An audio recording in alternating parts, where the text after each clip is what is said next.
Welcome back to The Explainer.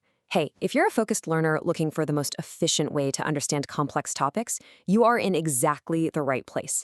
Today, we're exploring a mathematical revelation together, something that is literally going to permanently change how you view and work with complex numbers. We're uncovering a genuine shortcut that honestly feels almost like magic. It takes something incredibly complex and makes it just wonderfully simple. Okay, let's dive into this. How exactly do you raise a complex number to a massive power? I mean, imagine being asked to raise a complex number to the 50th or, I don't know, the 100th power using traditional methods. The absolute headache of having to use tedious, repeated multiplication, it's enough to make anyone want to just throw their calculator across the room. You'd be multiplying term after term after term, constantly trying to track all those real and imaginary parts. It's just an enormous, frustrating, and totally error-prone process. And this brilliantly illustrates the exact problem we're solving today. On one hand, we have the hard way, that fast, frustrated reality of tedious algebra, where you're expanding polynomials until your hand physically cramps up. But then, there's the shortcut, simple angle multiplication. Imagine replacing pages and pages of brutal calculations with one single, smooth, elegant step. That feeling of relieved simplicity, that's exactly what today's core theorem gives us. Section 1, de Moivre's theorem explained. Get ready, because this is where we meet the absolute hero of our story today. So, the crucial point is that for a complex number expressed in polar form, raising that number to any power n simply multiplies its angle by n while raising its magnitude to the power n. This gives us a really clean anchor for our understanding.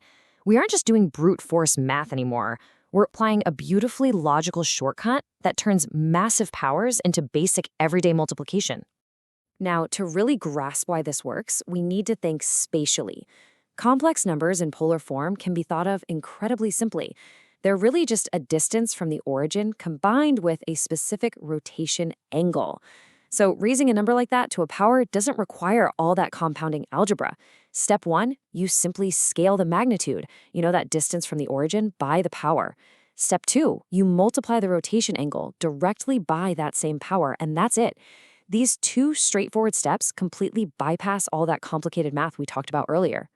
Section 2, the simple math example. Let's move to and see how this builds. Let's frame a problem in our minds here. Say we have a complex number with an angle of 30 degrees, and we need to raise it to the 4th power. Now remember the old way? To solve this without our theorem, you'd literally be required to multiply this complex number by itself 4 completely separate times. You'd be expanding, combining like terms, trying to keep track of all those little imaginary units. Man, it is exhausting just thinking about the amount of scratch paper you'd need for that. But with de Moivre's theorem, boom, 120 degrees.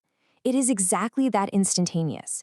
Because 30 times 4 instantly equals 120, we get our new rotation angle without even breaking a sweat. We have completely eliminated all that complex algebra. It's just a direct, simple calculation that gets us straight to the finish line with absolute precision. No way it could be easier, right? Section 3, real-world applications. Now, what's really interesting about this slide is that we're moving from pure mathematical theory straight into massive, real-world implications. Take electrical engineering, for example. This theorem is absolutely essential for analyzing AC circuits and determining signal phase shifts.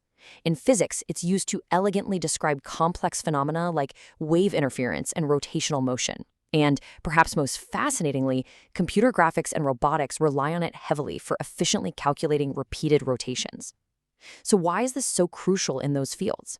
Well, because by using this theorem instead of repeated multiplication, programmers and engineers completely prevent compounding rounding errors. Think about it. Without this shortcut, repeated multiplication would slowly accumulate these tiny mathematical errors, eventually throwing off a robot's mechanical arm or, severely glitching out a 3D animation. The efficiency of this math literally keeps our modern technology running smoothly and accurately. Section 4. Next up, undefined limits. We've successfully simplified powers of complex numbers, and now we can gracefully begin to pivot back to the world of calculus. But what happens when limits become completely undefined? We've successfully transformed an algebraic nightmare into a geometric breeze, but it begs that final provocative question. Just like de Moivre's theorem gave us an elegant shortcut for complex powers, mathematics as a whole is this ever-growing toolkit designed to help us solve the seemingly impossible. Next time, we're going to unpack exactly how to handle those impossible undefined limits using L'Hopital's rule. Until then, keep analyzing those concepts, keep looking for those brilliant shortcuts, and I'll see you in the next explainer.